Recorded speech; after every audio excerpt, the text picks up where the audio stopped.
Dorita se le ocurrió en una reunión con Dorita, en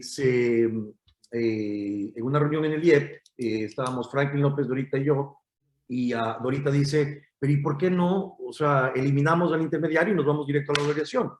De ahí nace el libro La Segunda Muerte de Sucre, en 1999, que es el primer libro de la historia en promover la dolarización, es decir, ya no hablar sobre convertibilidad, sino decir, dolaricemos el país.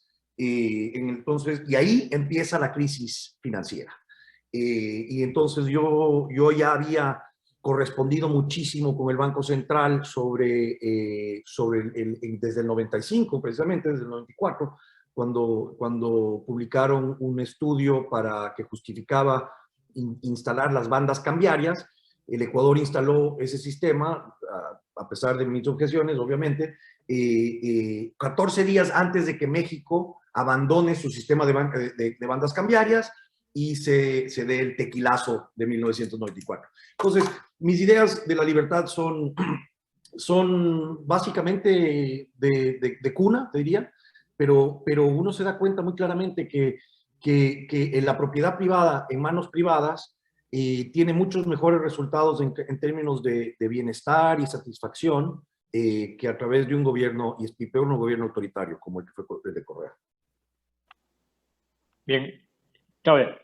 Sí, quería consultarle a Francisco, ya que habla de justamente ese vínculo con la biblioteca y ahora que, bueno, como autor de una edición de los libros del instituto en este tema tan importante que ha sido, como que diríamos, el eje central de parte de estos 30 años que el instituto ha andado de la mano de sus académicos, como es tu caso.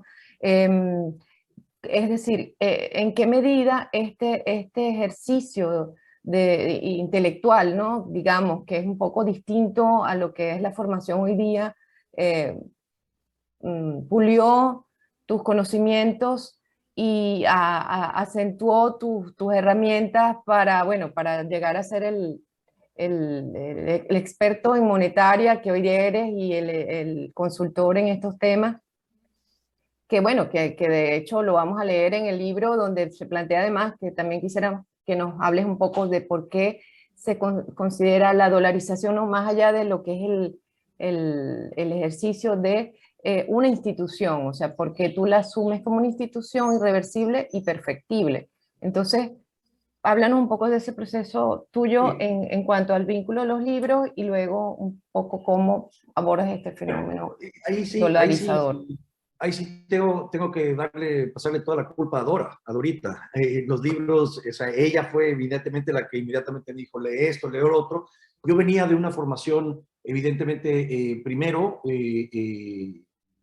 sea, yo diría keynesiana, ¿no? O sea, monetaria, modelo ISLM y toda la cosa, pero venía muy insatisfecho con eso, venía muy insatisfecho con la econometría. O sea, había llegado a altísimos niveles de econometría en mis estudios, y entonces buscaba una nueva forma de pensar para que haga sentido. Titubeé mucho con la teoría del caos, después con la teoría ¿cómo se llama?, de la complejidad, y ¡pum!, llegué a Mises. Y Dorita me abrió los ojos, ¿no?, con Hayek, con Mises. Tuve el gran honor de ser invitado y becado por el IEP a una Mises University en 1999, lo cual creo que yo finalmente cementó toda mi carrera ya liberal, con la cual, con contactos que mantengo hasta el día de hoy. Pero regresando al tema de la institucionalidad de la dolarización, yo creo que la institución es la moneda. La moneda es una restricción autoimpuesta por todos para reducir costos de transacción. Entonces, es un costo, la moneda nos la autoimponemos para poder tener una facilidad entre todos. Esa es fundamentalmente una institución, así como lo es el tiempo. El tiempo, nosotros aceptamos que ustedes están en la misma hora que yo en este momento, pero no lo estamos. De acuerdo al sol, no lo estamos. Pero aceptamos esa convención, aceptamos esa restricción, porque evidentemente podemos tener este tipo de conversaciones al mismo tiempo. Entonces, la moneda cumple la misma función. La justicia es otra institución. Por ejemplo, la verdad, la honestidad. Cuando pensamos en instituciones en esta índole, debemos separarlas de las instituciones como el Banco Central, que es solamente un edificio, ¿no? Eso no es una institución, eso es más bien una imposición de parte del gobierno que eventualmente acaba en expoliación de nuestros propios ahorros. Entonces, la moneda como institución tiene que ser, es necesaria para cualquier desarrollo económico. Vemos la dolarización espontánea en tantos países, en Venezuela, por ejemplo, si no hubiera dolarización espontánea, no funcionaría la economía venezolana. Entonces, la dolarización es simplemente una necesidad de los actores económicos, los ahorristas, todos, de proteger su propiedad privada y su labor. Entonces, la institucionalidad de la dolarización del dólar como moneda, una moneda dura, institucionalizada en un país, es tan popular, es tan políticamente inquebrantable, al menos que se utilice unas grandes dosis de violencia, que hace que actúe como semilla de la institucionalización finalmente de la propiedad privada. Porque ¿qué es la moneda? ¿Qué es el dinero? El dinero es la forma más democrática de propiedad privada. Todos lo usamos, todos lo tenemos. En consecuencia, devolverle la institucionalidad de la moneda, devolverle el poder al pueblo con su propiedad privada, crea una semilla de institucionalidad que no puede, a la cual el resto de instituciones extractivas, esto es la teoría de Dan Acemoglu y Robinson, en por qué fallan las naciones, por qué fracasan las naciones, hace que el resto de las instituciones extractivas en un país como el nuestro tengan que o amoldarse a las realidades de la dolarización o quebrantarla, o corromperla, o ponerle un banco central y convertirla en una institución extractiva. Con la dolarización no se puede, una vez más, a menos que haya extremas dosis de violencia. Entonces, el resto de las instituciones del Ecuador van a tener que, desgraciadamente, hemos pasado con mucho dolor, porque ya ves que todo el socialismo del siglo XXI, ¿qué es lo que hizo? ¿Qué es lo que trató de hacer? Meterle arena al engranaje de una economía dolarizada, endeudarse, robarse, quebrar al IES por segunda vez en su historia. O sea, el IES recobró sus ahorros en 10 años y el socialismo del siglo XXI tiene la gran medalla de haberlo quebrado otra vez. Robarse el dinero del Banco Central que no se necesitaba, que eran las reservas, porque ya había tanto exceso de confianza en el sistema monetario que habían reservas monetarias en un país dolarizado. No eran necesarias y claro, el gobierno se la robó. Entonces, ese tipo de cosas ya pueden ser más auditadas por el pueblo y eso causa más rechazo. Eso causa que la institucionalidad del respeto a la propiedad privada empiece a ser mucho más consciente en todos y por eso también tenemos en alguna medida la elección de Guillermo Lasso. Uno de los temas que fue discutido era la continuidad de la dolarización, si ustedes recuerdan. No solo Correa había dicho abiertamente que era tremendamente inconveniente y que se le quería deshacer, sino que Arauz también. Entonces, el hecho de que la dolarización no deje que la política continúe como siempre, es la primera semilla, y es una semilla en pos de la propiedad privada y de la apertura económica, que está empezando a sentir sus frutos en el Ecuador hoy, recién, pero que tiene mucho que brindar todavía. Y por eso que pienso, mira, y otra institución de la cual escribo en el libro, que estaremos lanzando el 11 de noviembre con el IEP, en su 30 aniversario, es que hemos institucionalizado la corrupción en muchos países. ¿Y por qué digo esto? Porque si tomamos una vez más la definición de lo que es una institución, que es una convención social autoimpuesta que reduce costos de transacción. Entonces, la corrupción me parecería a mí que cumple esos dos requisitos. Es definitivamente una convención social, todos estamos completamente acostumbrados a ella.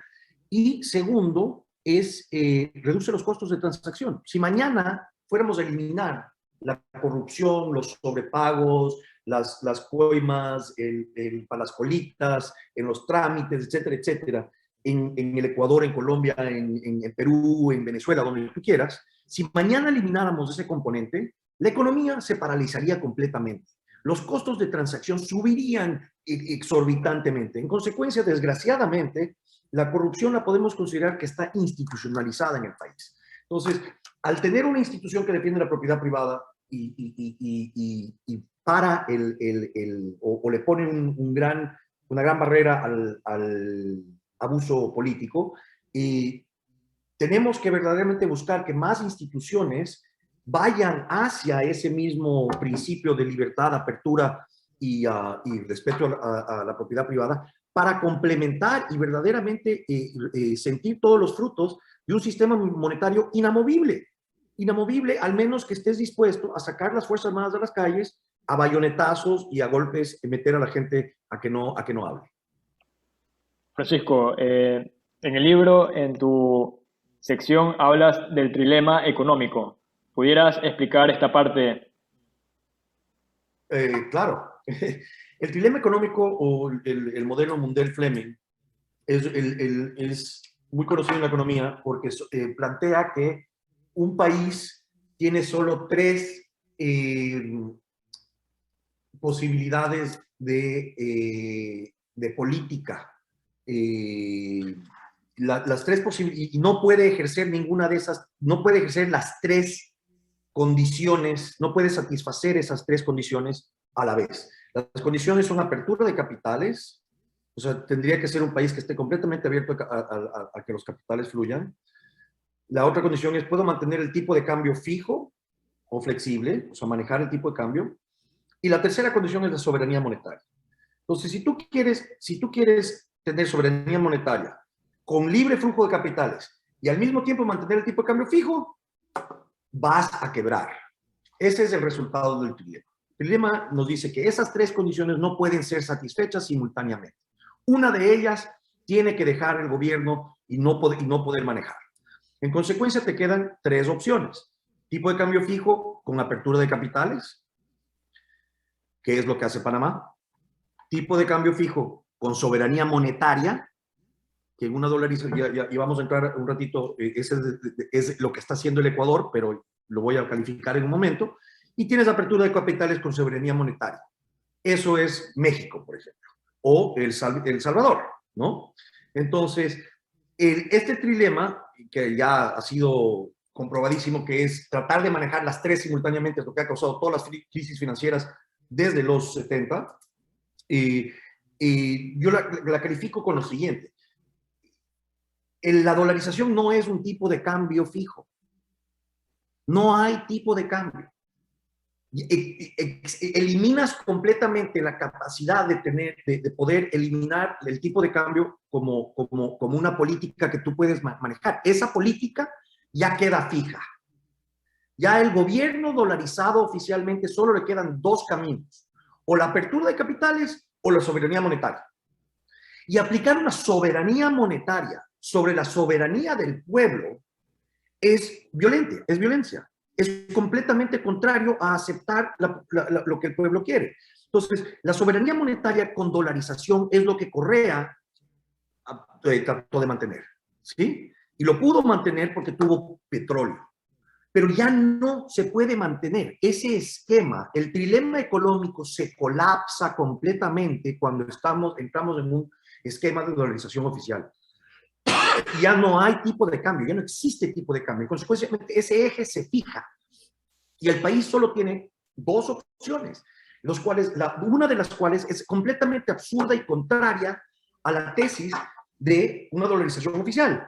Entonces, en realidad, lo que hace institucionalmente, esto es parte de lo que digo, institucionalmente, con institutional drift, la dolarización cambia la dinámica del trilema económico de tal forma que no hay salida. El institutional drift va a ser hacia apertura de capitales. Lo que hemos hecho en el Ecuador es tratar de impedirlo de lo más posible y seguimos con millones de trabas, pero la tendencia es hacia la apertura de capitales, hacia instituciones abiertas y economías abiertas, instituciones en pos de propiedad privada, etcétera, etcétera, etcétera. Esa es la tesis del libro. Sí, interesante esa aproximación que, bueno, podemos además sumar que es contrastada con los otros autores del libro, en el sentido de que o las complementa o quizás se contrastan, como decimos.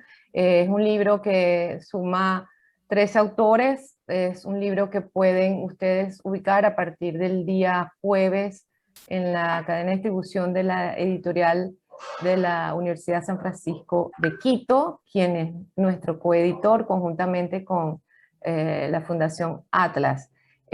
Sobre esto, Francisco, un poco adentrándonos ahora en lo pendiente de la dolarización y que también se toca en el libro, porque justamente es una aproximación en perspectiva también de qué debe o qué adeuda este proceso, que ha sido también un poco la labor del instituto hacer como acuerdo durante estos 22 ya años de haberse dolarizado.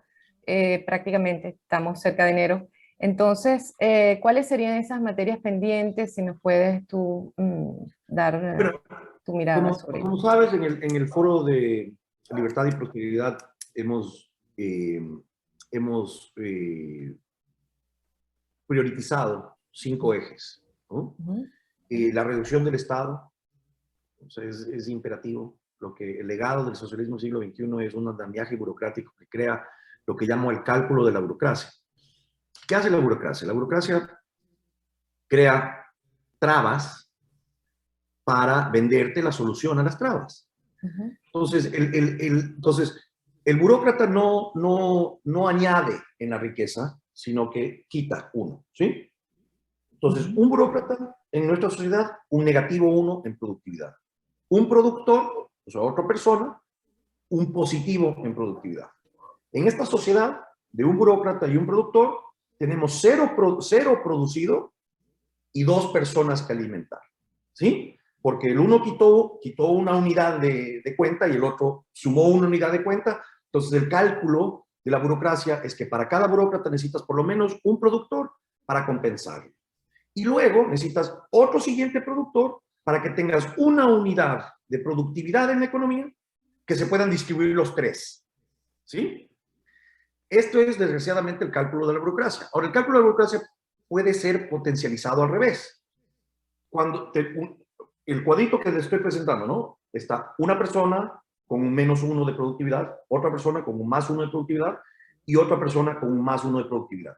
Suma total es 1 de productividad y 3 personas. Pero si eliminamos el -1 y lo llevamos a 0, o más aún, lo convertimos en productor, la economía pasa de una producción para 3 personas a 3 unidades producidas para 3 personas. O sea, la economía explota de una unidad productiva a 3 unidades productivas al removerle todos estas trabas, estos cuellos de botella. Pablo Rosemena, que estaba en la radio hasta hace poco, conoce muy bien la teoría de las limitaciones y la está implementando en la gobernación. Esta sería una de las cosas que yo diría. Utilicemos la teoría de las limitaciones en los procesos burocráticos y vamos eliminando completamente las trabas. Eso sería importantísimo. Una reforma laboral. Esto es el cuento de nunca acabar que desgraciadamente no entendemos. Al no ser una economía que esté ni cerca de pleno empleo, estamos desperdiciando PIB por doquier. Los países con menos ¿cómo se llama? Desempleo son los países que tienen más flexibilidad laboral. Esto es algo que ya, o sea, definitivamente tiene que ser, creo yo, a rajatabla, algo que se imponga y algo que mentalmente y culturalmente entendamos que es importante. Privatizar el ahorro, una vez más, el IES. O sea, si nos llevamos una experiencia del socialismo del siglo XXI, es, por favor, si la moneda en manos privadas es buena, los ahorros deberían estar en manos privadas también. O sea, la moneda en manos privadas, bien, pero pongamos los ahorros a manos del gobierno que se los vuelve a robar. No. Entonces, eso debería ser una bandera de batalla inmediata. Es los ahorros en manos privadas. Bueno, el sistema financiero. Con esas reformas del sistema financiero va a tener mayor apertura, pero obviamente necesitamos empezar con eliminar el impuesto de salida de capitales.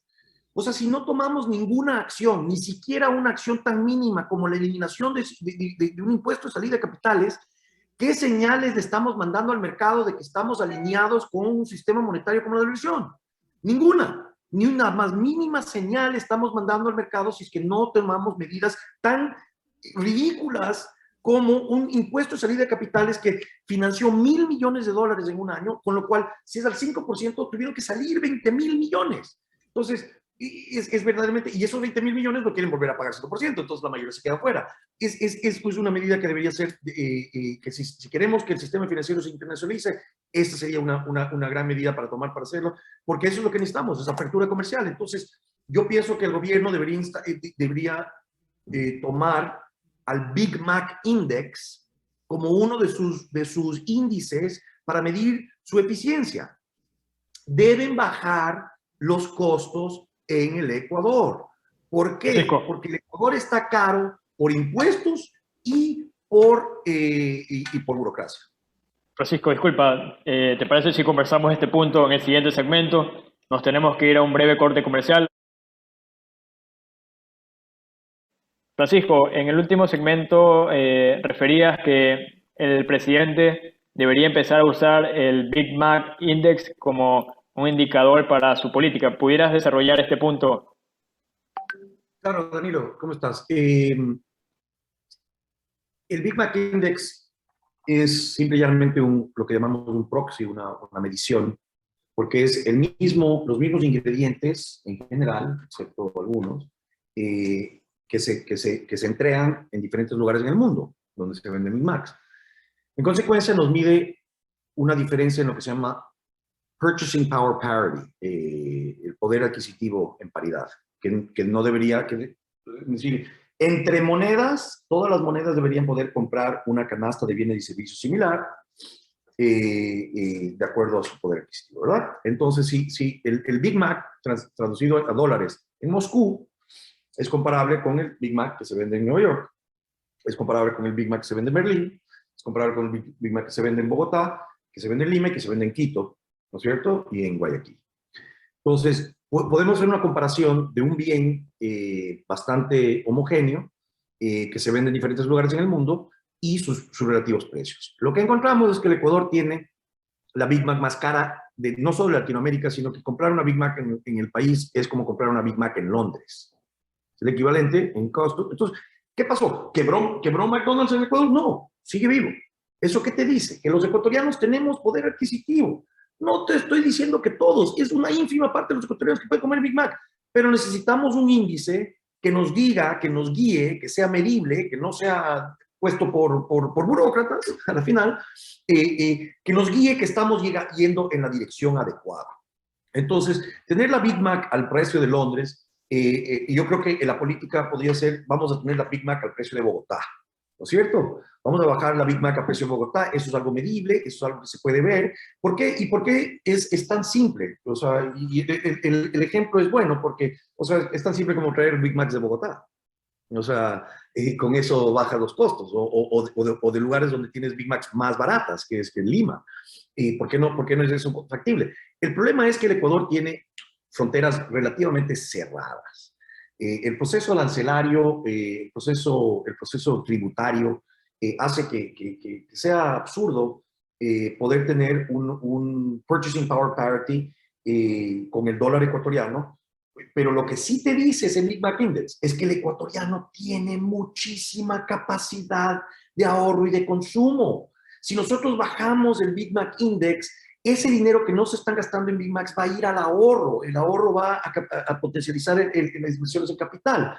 Entonces, pienso que es una medida útil, rápida de implementar, y lo que tienen que hacer para que vaya bajando el costo de la Big Mac en el Ecuador es abrir las fronteras, hacer un shock de oferta. El Ecuador necesita una deflación. Ahora, en el siglo XXI y en el siglo XX, cuando la gente dice deflación, los economistas, deflación es lo que menos queremos, es Japón, y eso es solo cierto porque En el siglo XX creamos bancos centrales y dejamos suelto al keynesianismo. En consecuencia, una deflación por shock de demanda, que es lo que habla todo el mainstream economics de ahora, o sea, la deflación es lo que debemos evitar. En el Ecuador no. En el Ecuador es la deflación, porque es una deflación de oferta, sí, es la que necesitamos. El stock monetario del Ecuador está relativamente fijo. Lo que tenemos que expandir son los bienes y servicios con ese stock monetario. Con eso bajan los precios. ¿Cómo expandimos los bienes y servicios si no los producimos nosotros? Es abriendo las fronteras al comercio, es haciendo entrar arroz más barato, es haciendo entrar papas más baratas, es dejando que cualquiera que quiera traer zapatos y ropa lo haga y que no tengas que pagar o hacer o cumplir fuera de la ley, o sea, todo lo que es el andamiaje burocrático y no burocrático de la informalidad. Deshazte de todo eso. Hazlo formal, haz que el costo de la formalidad sea mucho menor que el de la informalidad. Y rápidamente vas a ver que la Big Mac en el Ecuador pasa a ser de precio de Londres a precio de Ecuador. Es interesante este punto que mencionas porque, bueno, como dices, para pasar de tener una Big Mac de un precio equivalente al de Londres a uno de Colombia, lo único que necesitaríamos es abrir las fronteras. Pero, y esto sucede con una serie de productos, desde probablemente el arroz, cebolla, una serie de productos que tuvieran un impacto directo en el bolsillo de los ciudadanos, en lo que se consume diariamente. Y fíjate la mentalidad también, porque leí un artículo el año pasado, cuando salíamos del COVID, de que el contrabando se incrementó sustancialmente durante el COVID. Dije yo, bastante, el contrabando siempre va, el costo de la informalidad, mientras el costo de la formalidad sea más alto que el costo de la informalidad, el contrabando va a prosperar. Entonces me puse a leer. Cigarrillos era lo más contrabandeado y le seguían productos como la cebolla, el azúcar, la papa. Y tuve que parar un segundo y decir, caramba, la comida es contrabando en el Ecuador. Hace noticia que se está contrabandeando comida. Eso significa que la gente necesita comida más barata, que puede conseguirla, que no la está consiguiendo simplemente porque el gobierno y atrás del gobierno, los grupos de interés están diciendo, ¿sabes qué? Aquí no se importa papa, aquí no se debería importar arroz, aquí no se debería importar azúcar.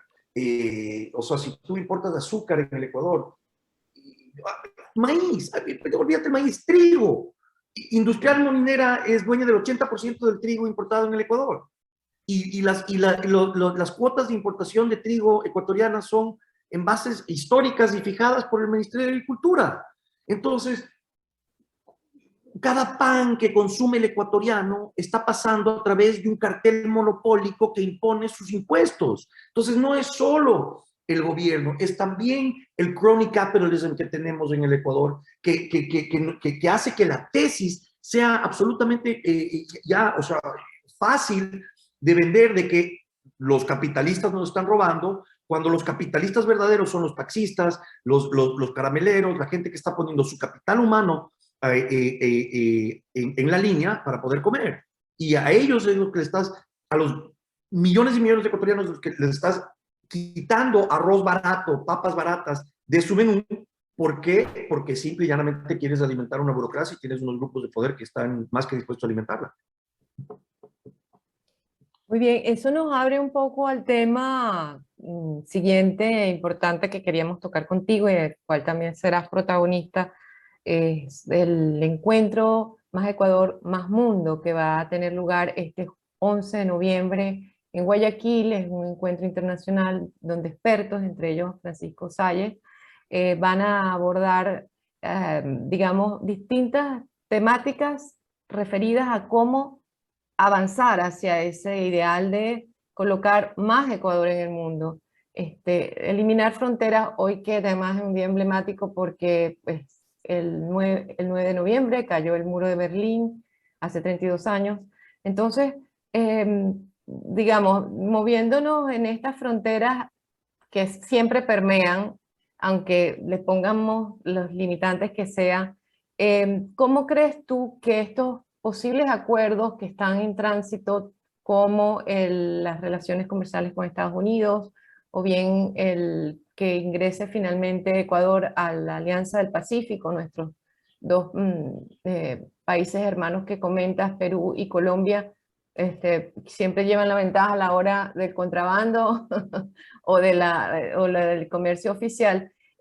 ¿Cómo crees tú que beneficiaría el llegar a concretar estos acuerdos para Ecuador y su pueblo? Pienso que son fundamentales, o sea, pienso que es fundamental que se logren. Es lamentable que tengamos que sentarnos a buscar acuerdos en vez de poder comerciar libremente, pero es la realidad. O sea, el Ecuador lleva muchos años siendo muy hostil con la mayoría del mundo, llevando una tesis y una política de ultranza, de hostilidad y no de cooperación. Entonces, pienso que mandar esa señal sería un gran impulso para el Ecuador. Pondría adicionalmente las reglas mucho más claras, porque al firmar esos acuerdos ya no puede venir el subsecretario de Agricultura a paralizarte la importación de papa porque él tiene papa y están entrando papa más barata de Colombia. O sea, y si lo hace, ya lo vimos, precisamente ese caso que les comento sobre la papa, yo lo viví en el 2000, cuando teníamos Fundación Libertad, cuando un papero, su agricultor, su subsecretario decidió parar la importación de papa en el país. Entonces McCain, que es precisamente la mayor productora de papa en el mundo, que es la que le daba las papas a McDonald's, que es canadiense, dijo, hey, ¿qué pasó? Entonces Canadá dijo, mírame, vamos a tener que revisar nuestro tema con el tema de la apertura del atún en ese entonces. Entonces lo agarraron al subsecretario, le jalaron las orejas y lo único que hizo es, ok, perfecto. Entonces se prohíbe la importación de papa, excepto de McCain. Entonces, esos son el tipo de cosas que espero que teniendo un tratado ya se normalice, ¿no? Danilo.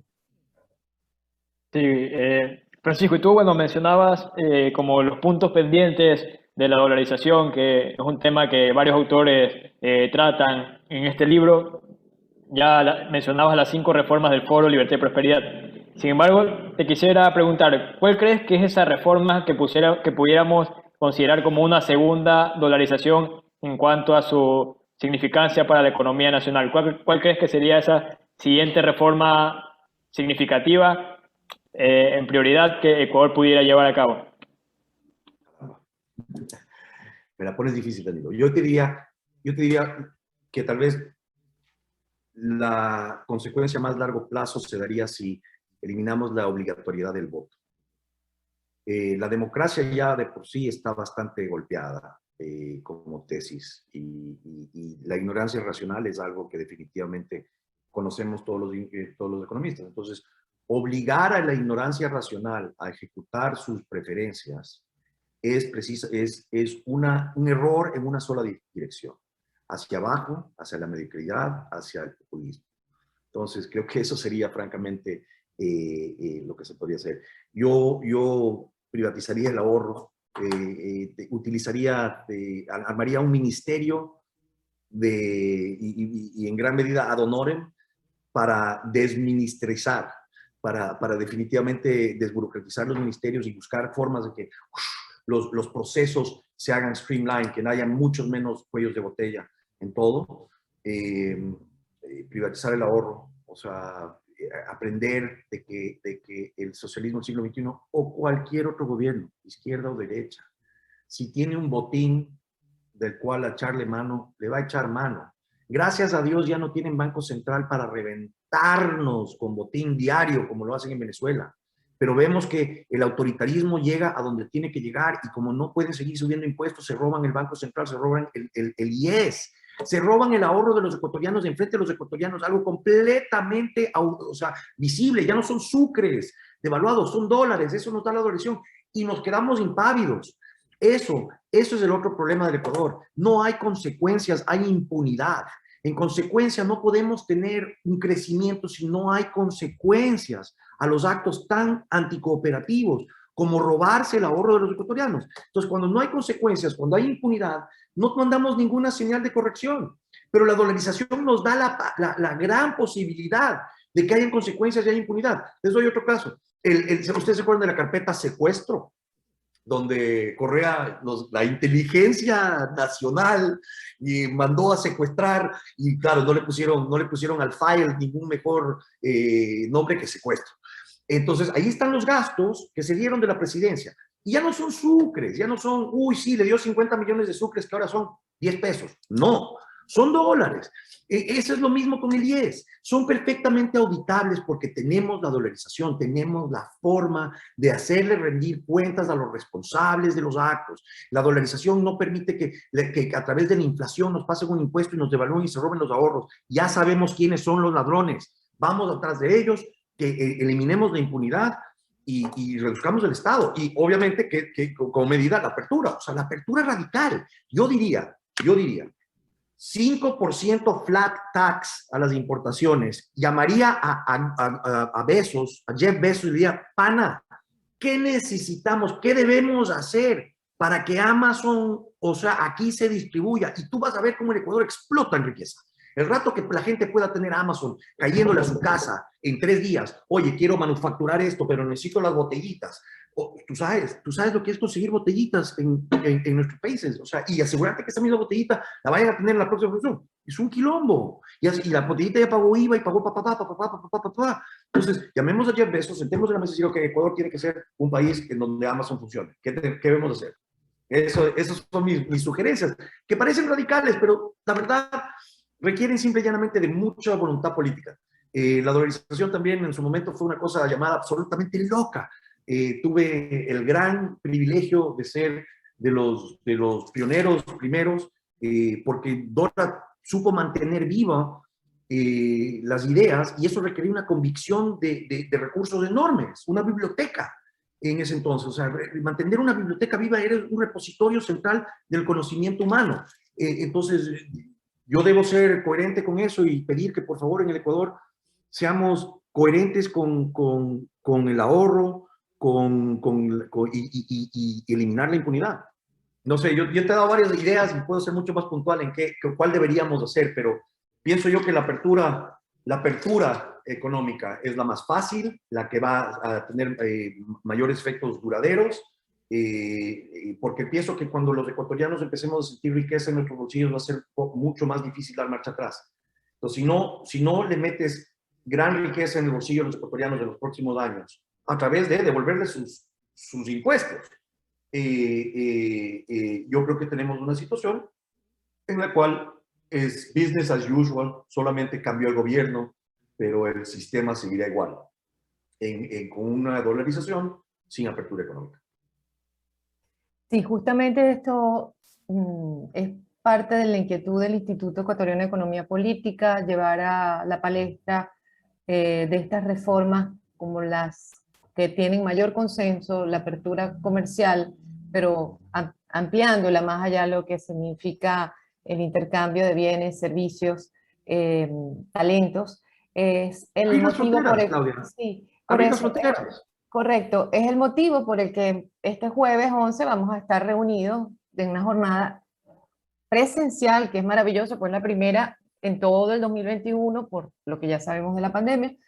Qué bueno que la podemos realizar, y vamos a tratar una serie de temas alineados con este principio, en el cual también quisiera yo que Francisco nos diera su reflexión, que esto es ser, como dijo él, coherente a, bueno, el Estado de la ley, el derecho tiene que ser bien y aplicado para todos. Entonces, cómo las ideas en un libre intercambio promueven justamente sociedades más de mayor bienestar, y con bienestar no solo hablamos de o entendemos un mejor sentido de prosperidad económica, sino en todo el ámbito que ello lleva.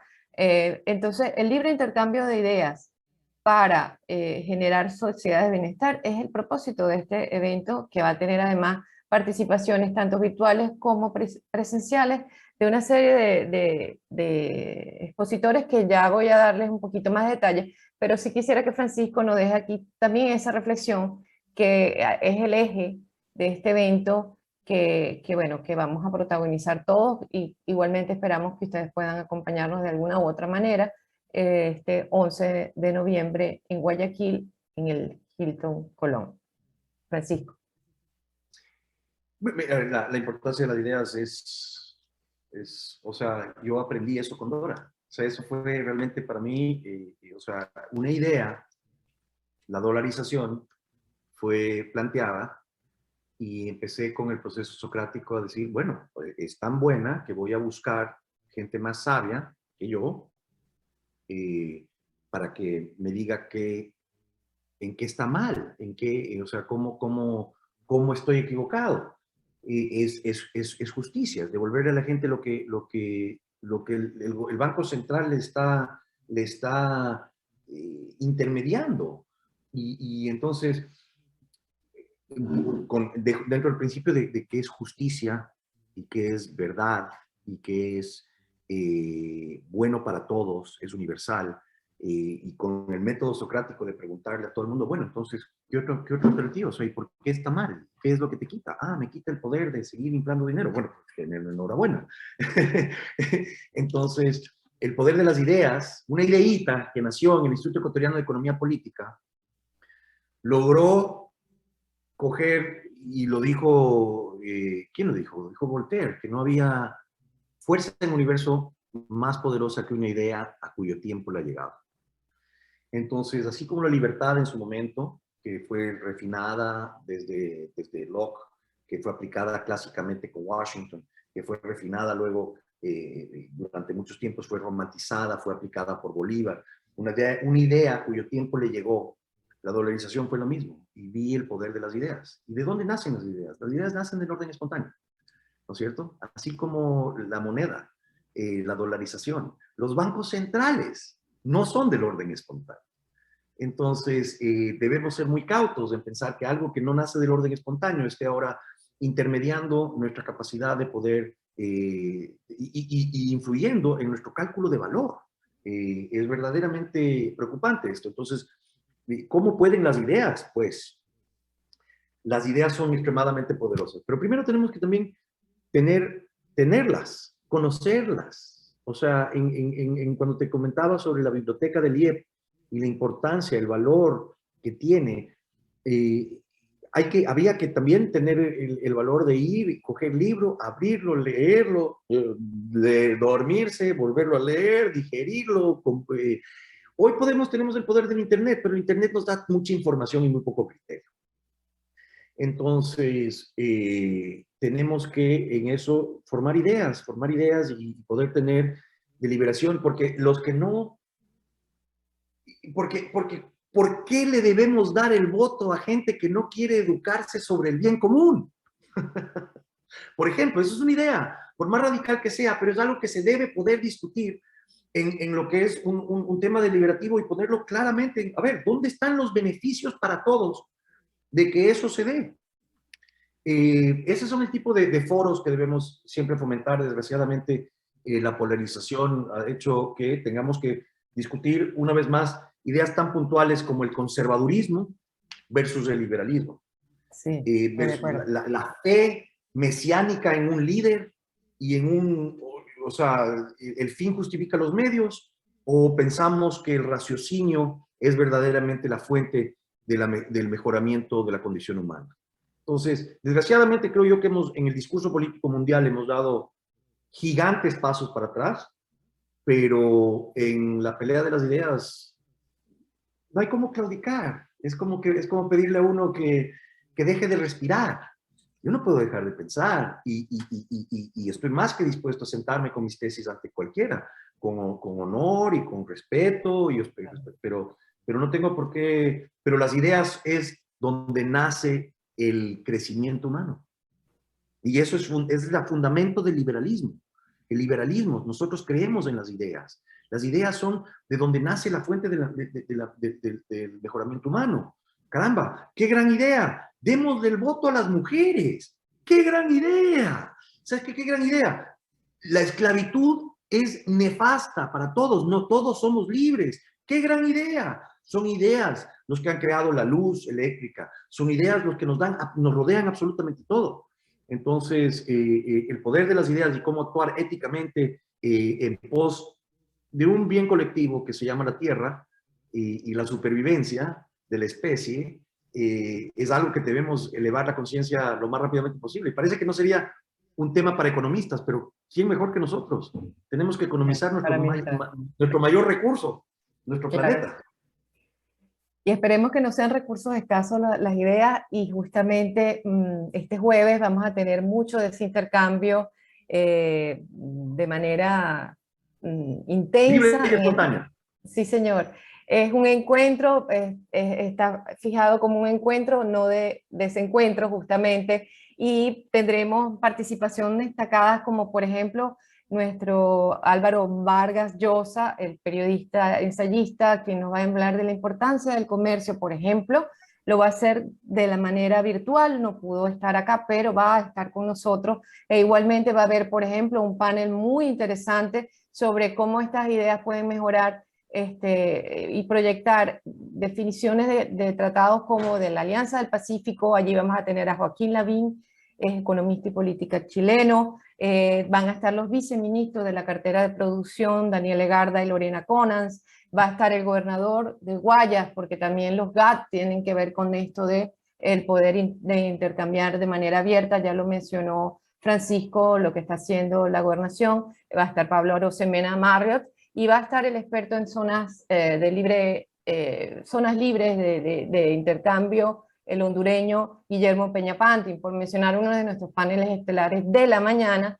En la siguiente tanda vamos a tener, por ejemplo, la participación, y esto un poco el compartir visiones del embajador de los Estados Unidos, Michael Fitzpatrick, conjuntamente con el ministro Julio José Prado. O sea, tenemos estelarísimos representantes de las distintas vertientes, y van a estar asimismo acompañados de académicos que nos han dado sus visiones y sus aportes, por ejemplo, en el Foro Libertad y Prosperidad, como es Alberto Acosta Burneo, o el presidente de la Cámara de Comercio, Miguel Ángel González. Esto por decirle solo la mañana. La tarde está llena de otros muy, muy destacados, experimentados profesionales de los think tank, que tienen que ver con justamente propiciar el debate, esto que estamos haciendo hoy acá. Y la noche se cierra con la Cena de la Libertad, con este brindis por justamente 30 años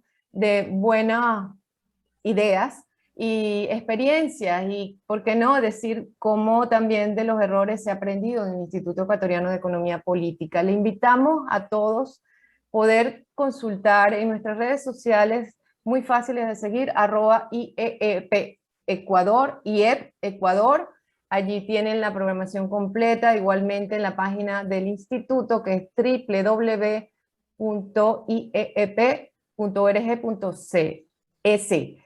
A Francisco le damos, Francisco Salles, extraordinario economista, siempre aportando visión, las gracias por acompañarnos el día de hoy. A ustedes, audiencia, muchísimas gracias. Yo los despido en nombre de todo el equipo del Contrapunto Liberal, los que estamos hoy y los que hoy están en otras misiones del instituto, a Radio Morena por este espacio extraordinario que siempre nos brindan, han sido nuestros aliados. Ellos también nos estarán acompañando este jueves, y a ustedes, escucha, siempre bienvenidos. Esperemos que la interactividad del 2022 prometida después de la vacunación nos ayude a estar allí en estudio.